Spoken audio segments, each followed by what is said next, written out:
السلام علیکم، میں آپ کا دوست افسر خان آج پھر اپنے یوٹیوب چینل پہ آپ سب کا بہت بہت خوش آمدید کرتا ہوں۔ اور آج ایک پھر حدیث لے کے آیا جو صحیح مسلم سے ہے اور باب ہے اس کے نماز کے لیے طہارت کا ہونا ضروری ہے۔ حدیث نمبر ہے 535 534۔ راوی ہے مصعب بن سعد سے۔ مصعب بن سعد سے روایت ہے کہ عبداللہ بن عمر ابن عامر کے پاس آئے، وہ بیمار تھے۔ ان کے پوچھنے کو ابن عامر نے کہا، اے ابن عمر، تم میرے لیے دعا نہیں کرتے؟ انہوں نے کہا کہ میں نے رسول اللہ صلی اللہ علیہ وسلم سے سنا ہے، آپ فرماتے تھے کہ اللہ نہیں قبول کرتا نماز کو بغیر طہارت کے، اور نہیں قبول کرتا صدقہ اس مال غنیمت میں سے جو تقسیم سے پہلے اڑا لیا جائے، اور تم تو بصرے کے حاکم ہو چکے ہو۔ اسی کو حدیث میں ناوین کہا ہے۔ یہ حدیث ناس ہے طہارت کے واجب پر نماز کے لیے، اور اجماع کیا ہے امت نے اس امر پر کہ طہارت شرط ہے نماز کی صحت کی۔ قاضی عیاض نے کہا، اختلاف کیا ہے علماء نے کہ طہارت کیا فرض ہوتی ہے نماز کے لیے؟ ابن جہیم نے کہا، شروع اسلام میں وضو سنت تھا، پھر آیت تمیم میں اس کی فرضیت اتری، اور جمہور نے یہ کہا ہے کہ وضو اس سے پہلے بھی فرض تھا، پر انہوں نے اختلاف کیا ہے اس میں ہر ایک نماز کے لیے وضو فرض ہے یا اسی حالت میں جب محدث بے وضو ہو۔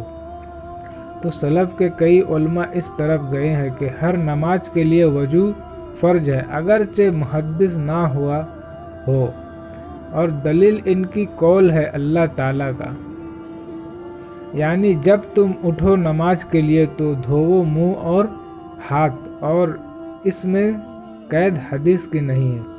اور ایک جماعت کا قول یہ ہے کہ اول اسلام میں ایسا ہی حکم تھا، پھر منسوخ ہو گیا، اور بعضوں نے کہا کہ یہ حکم استبان ہے نہ وجوبان، اور بعضوں کے نزدیک وضو اسی وقت مشروع ہوا تھا جب آدمی محدث ہوا، البتہ تازہ وضو کرنا ہر ایک نماز کے لیے مستحب ہے۔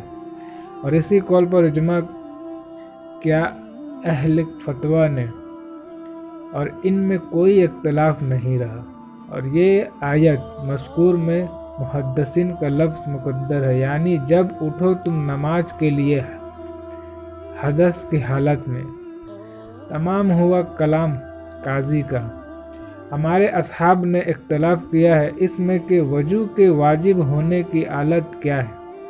بعضوں نے کہا وضو واجب ہو جاتا ہے حدیث سے، اور بعضوں نے کہا واجب نہیں ہوتا جب تک نماز کے لیے نہ اٹھے، اور بعضوں نے کہا دونوں امروں سے واجب ہو جاتا ہے، اور ہمارے اصحاب کے نزدیک یہی رائج ہے۔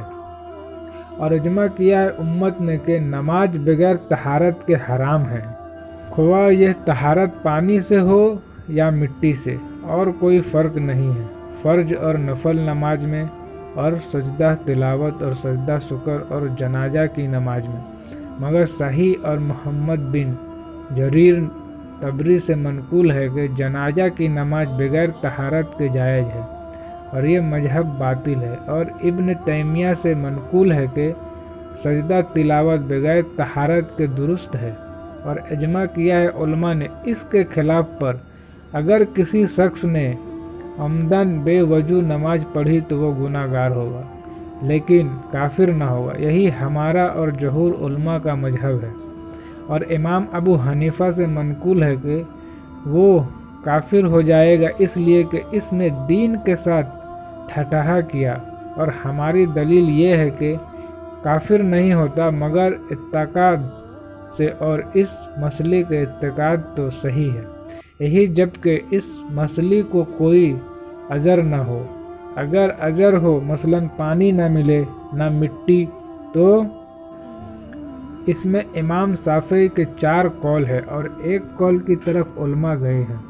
سب سے زیادہ صحیح قول یہ ہے کہ نماز پڑھ لے بغیر طہارت کے، پھر جب طہارت ممکن ہو تو نماز کا ادا کرے۔ دوسرا قول یہ ہے کہ نماز نہ پڑھے، اور جب طہارت ممکن ہو اس وقت قضا پڑھ لے۔